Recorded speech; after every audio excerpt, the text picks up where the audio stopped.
G'day folks, welcome to the FJ Rebuild Part 5. The last episode we finished off by installing these rear drawers in this side of the vehicle, and I still had a few things to finish off, which I have done. I've finished off the carpeting on the front. In this episode I'm going to build some rear drawers for this side of the vehicle. I'm going to install an inverter and a few other little bits and pieces, so stay tuned for that.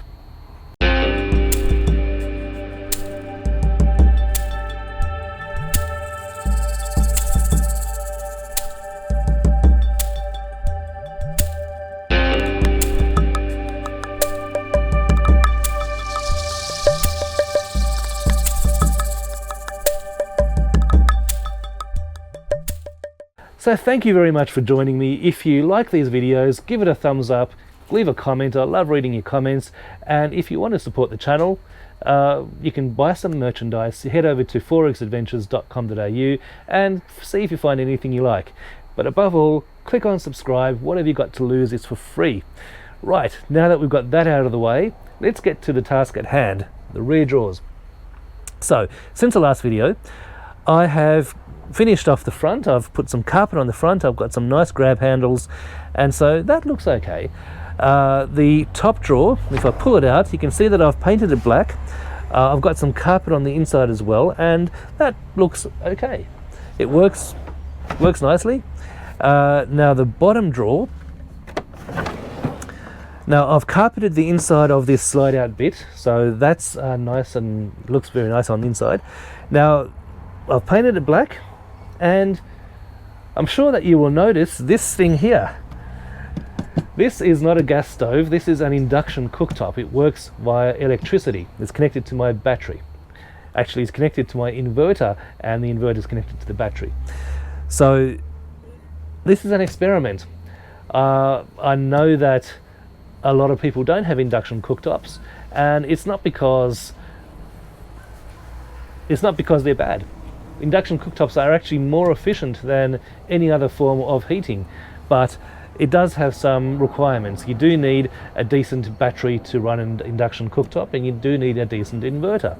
So I have a 200 amp hour lithium ion battery, and I do have a 2000 watt inverter, which I'm going to install later on in this episode. So if you have those two things, then you should have no problems at all using an induction cooktop. So this thing on the top of it, this is just a little Teflon sticky thing to stop the pots and pans from sliding off, because this is a smooth, slippery glass surface. So this is just simply to stop the pans from sliding off. Now, induction cooktop heats by magnetism, so you need cookware that has a ferrous bottom. So in other words, if you can stick a magnet to the bottom of your pan, then that will work with a induction cooktop. This is an experiment. I want to see what it's like using an induction cooktop versus a gas stove. So as you might recall, my previous setup, I was using a gas stove. There's nothing at all wrong with a gas stove. Well, or is there? Because gas does have some downsides. Now, one of the downsides, it's a little bit windy here today, and so one of the downsides of gas is obviously the wind can blow out your flame. Now you can get a windbreak that you can erect around your gas stove, and that will give you some protection from the wind, but I've had circumstances where even that was not enough protection from the wind. The second downside to gas stoves is I used to have these gas bottles. I'm sure these are familiar to everyone. They're very cheap, and you can buy these for the standard $30, $40, $50 gas stoves. And the problem with these, obviously they're small, you have to replace them, so you have to carry a whole lot of these on your trip with you, depending on the length of your trip. If it's just a one weekend away, this will last several weeks. But if you're going for a 2 or 3 week trip, then you're going to want to take 4 or 5 of these and then swap them out as they run out. The other downside of these things is they don't work very well in cold weather. So I've been camping in 4, 5, 6 degree weather, and try and get more than a couple of minutes use out of this, they actually get really icy cold on the outside, and then is they basically stop working, and you have to swap it out for a fresh cylinder and then use that while the other one warms up, and you swap it back. So these are not good in cold weather. So to get around all of that, Induction Cooktop doesn't have any of those issues. Like I said, you do need special cookware, but you don't need special cookware. Anything that a magnet can stick to the underside of is perfectly suitable for an induction cooktop. So this is all installed. Basically, I just cut a hole in here, sit it in, and run the wire off to my inverter. Now, my inverter does not exist yet. I haven't installed it. I'll be doing that later on this episode. But now we need to turn our attention to the other side of the car. Okay, so with the rear drawers for this side of the car, there's a few things I need to keep in mind. Now, firstly, the inverter is going to be installed onto the outside of the rear drawers, and it's going to be where the black part of that fridge is. So the bottom half of the fridge that's darker, that is basically going to be where the inverter is going to live. It'll be on its side and bolted to the back end of the drawers that are going to go in this side. And you can probably see a bit of that white electrical cable. Well, that's going to be plugging into the inverter, and that's going to some power points that are on the board on that side of the car. And the inverter is going to get its power from the battery, which is under here. So I'm going to have a cable that goes from the inverter under the floor to where the battery is. So that's a very good location for the inverter. So I need to make sure I make the drawers not long enough to go all the way to the end, but I need to leave room so that I can bolt the inverter onto the outside of the drawers. So the drawers on this side are basically going to have two drawers, just like here. The height of the drawers are going to be different. I think I'm making them about half each, so from here to roughly halfway for the bottom drawer, and then halfway for the top drawer. The bottom drawer will house whatever I can think of that's heavy. I've got a cast iron pot, a camp oven that I'd like to take with me. So that will definitely go in the bottom drawer, and anything else like that is slightly heavier, pots and pans or whatever else, bottom drawer. Top drawer will be exclusively for my camera gear, which I have a lot of. So camera gear, tripods, lenses, whatever else, laptop, will go in the top drawer. Now the top drawer, I need to make it a little bit shorter. So the bottom drawer, the face of the bottom drawer will be flush with this. It'll be the same level as this. The top drawer will be further in, and I'm going to have a step. And the reason I'm going to have a step in there is for two things. Firstly, I need to be able to, if I step on that step, that way I can reach the very top of the zipper of the tent when I open up the tent. So for me that's necessary. And the other thing is, I have a tap here, and I need to be able to reach where I've got this tap hooked on to its holder on the board there. So I need the front of this to be a little bit further in, and so that this will then solve that problem. So once again, I'm making this using this very lightweight plywood material called E-Lite. This is the base, and that will be about there. Okay. So the next step is to work out how tall I want this drawer to be and how deep I want the step to be, and then I can cut out that part out of each one of these vertical pieces. I need to cut the lid for the top, the back, and that will then basically complete the basic shell for this cabinet. Now the other thing that I need to keep in mind is I want to carry a table with me. Specifically this table here. Now this has legs, it's nice and compact, it's a good table, it's a well-made table. Now I can either put that into the bottom of the drawers like that and have that slide out and have the bottom drawer begin just above the table. Alternatively, I can have the table above the bottom drawer but before the top drawer, so I can have that in the middle slide out. And the third option is to have the table on its side. Now if I have it on its side, I can basically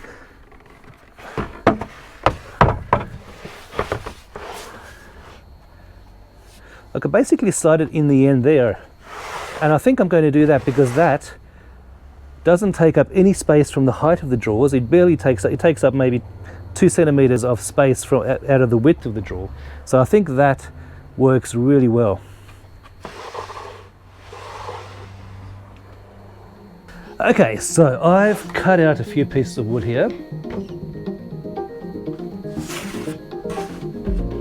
This is the base, of course, and this is going to go like this.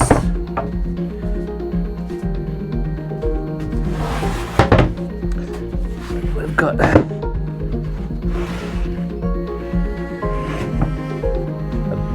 about there. Alright, so just a quick tip, if you want to make a box that is actually square, get yourself some of these things. These are, well, picture frame or drawer, I don't know what they are. I don't know what the proper name for these things are called, but you'll see what they're used for. They're essentially to give you a right angle join in whatever you're trying to join. So the way it works is, get your 2 pieces here, and this essentially clamps onto the outside part.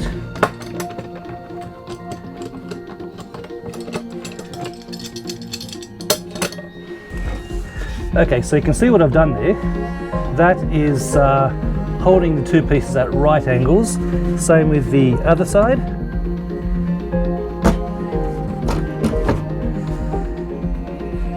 And now it's simply a matter of screwing it together.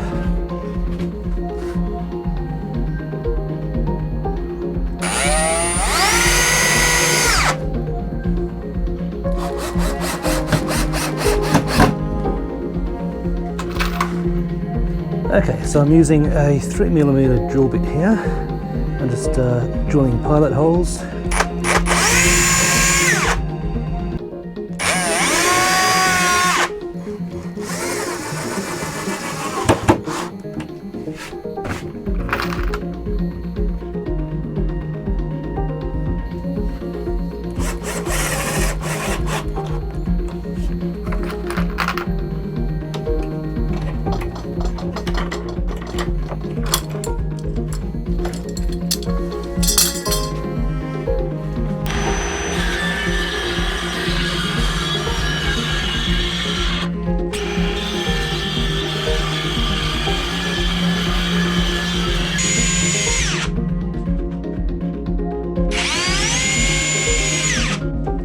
Okay, so through the magic of editing, we are on day number 2 of building these drawers.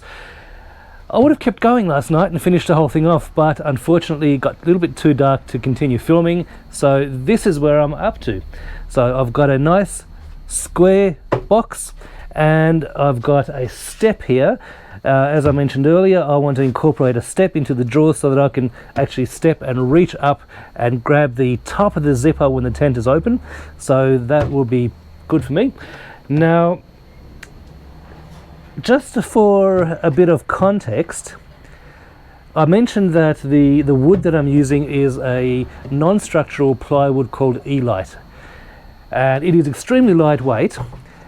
This piece of plywood here, this is regular plywood. Now this piece alone, this is 18mm plywood, and I'm using 18mm E-Lite on the sides, 12mm E-Lite on the bottom and the top. Now this piece of regular plywood is about the same weight as the rest of the drawer put together.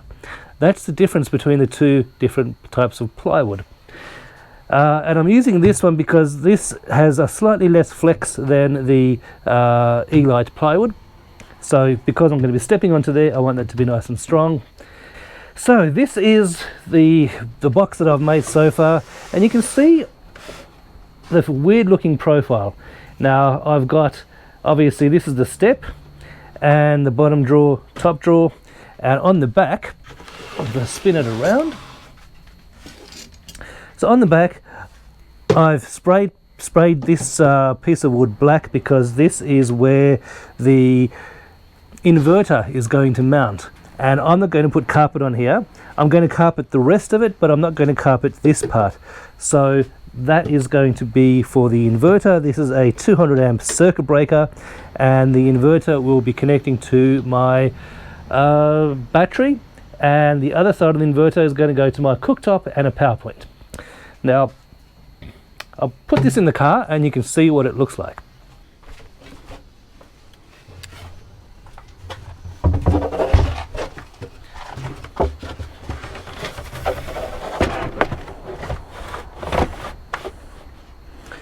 Okay, so that is how the drawers will look. It's going to be carpeted, obviously. There's my step, nice and strong for standing on. Bottom drawer, top drawer. This will hold pantry items and pots and pans and whatever else I can think of that's heavy that can go in the bottom drawer. Top drawer will be for camera gear, laptops, that sort of thing. So this is my table. It's got legs, folds open, very nicely made, good table. I like this. And this will slide in the side here, and once it's been carpeted, that's going to be nice and snug, and that'll be a very, very nice and neat solution for taking my table with me. So that's what that gap is for. So I mentioned that I've got an inverter. Well, this is the inverter that I've chosen, and I've just purchased this one. This is a Redarc 2000 watt Pure Sine Wave Inverter. Now I'm going for Pure Sine Wave because I want to run some laptop gear and cameras and equipment that's sensitive to the voltage. So a Pure Sine Wave is much better for running those expensive electronics. And 2000 watts because that is the power that I need. Not quite 2000, but close to 2000 to power my induction cooker and whatever other household appliances I might want to plug in. So this is going to live on here.